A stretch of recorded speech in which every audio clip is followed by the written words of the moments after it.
L'association Sourire d'enfants a été fondée par Alba Carpinetti et Fabrice Eline, dont la vision et la détermination ont été cruciales pour la création et le développement de la pouponnière de Mbodiène. Les critères d'accueil des enfants, c'est soit parce que la mère est décédée lors de l'accouchement, soit parce que la mère est incarcérée, soit parce qu'elle est malade physiquement, soit parce qu'elle est malade psychiquement.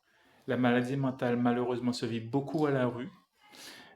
Soit parce que le couple ou la mère, même si elle est seule, n'ont pas les moyens de prendre en charge l'enfant pendant ses premières années de vie. Leur engagement à offrir un foyer aimant et des opportunités éducatives aux enfants vulnérables reste au cœur de tout ce que font Fabri Eline et Alba Carpinetti. Cette dernière est une femme d'engagement, de conviction et de loyauté. Il y a aussi des cas de jeunes filles mineures qui s'arrive que ça tombe enceinte après rejetées par la famille.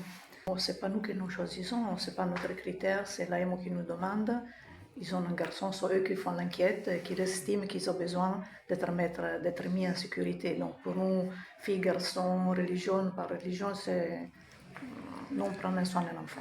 Je dis toujours qu'on cherche toujours de faire de notre mieux, même si je dis toujours, pour le mieux, il y a toujours la place. Donc tous les conseils, on reçoit plein de visiteurs, on reçoit plein de personnes qui viennent faire des bénévolats. Donc il y a toujours de nouvelles idées, des activités mises en place qui se font. On est toujours très ouverte. Et voilà, c'est la prise en charge de ces enfants, toujours dans les meilleures conditions. Ça, c'est notre souhait. Alors, c'est quelque chose que ça me donne beaucoup de joie. Ça me remplit le cœur. Ce sont des actions. Ce sont de bels objectifs. Je trouve que pour moi, c'est chaleureux. C'est chaleureux de faire ça. Et beaucoup de fois, elles nous demandent qu'est-ce qui se passe après quand un enfant va partir. Ça va être difficile, ça va être triste. Effectivement, non, parce que l'objectif, notre idée, c'est ça, de prendre en charge un enfant 2 ans, 2 ans et demi, 3, aider l'enfant et la famille, mais après l'enfant, notre idée, c'est que l'enfant doit grandir dans la famille. Que ce soit la biologique ou que ce soit en famille d'adoption, l'enfant a le droit de grandir dans une famille. Donc, toutes les fois qu'un enfant part, il y a un moment évidemment de tristesse. On l'a vu grandir, on l'a vu faire les premiers pas, dire les premiers mots, etc.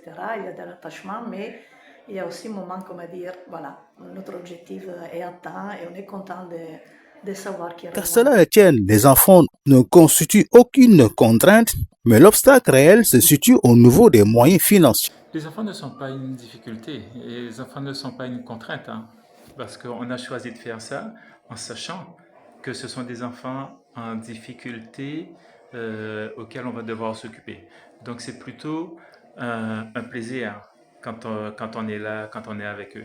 Les contraintes, les difficultés viennent plutôt des moyens pour pouvoir faire fonctionner l'établissement, des moyens financiers principalement. Après, vous savez, comme dans tout établissement, il y a le management, il y a la gestion du personnel qui, quelquefois... Alors, le personnel qu'on a, globalement, ça va, mais il y a des fois où, voilà, c'est plus difficile que d'autres, quoi. Mais il n'y a pas de difficulté en soi qui soit insurmontable. L'histoire d'Alba Carpinetti et Fabrice Eline illustre qu'avec de la détermination, de la solidarité et une vision portée par le cœur, il est possible de redonner espoir aux enfants les plus vulnérables. Leur engagement quotidien fait de cette pouponnière bien plus qu'un lieu d'accueil, une véritable maison de vie, d'amour et d'avenir. Aux autorités sénégalaises d'apporter un appui à cette pouponnière de Mbodiène qui détient des papiers légaux juridiques.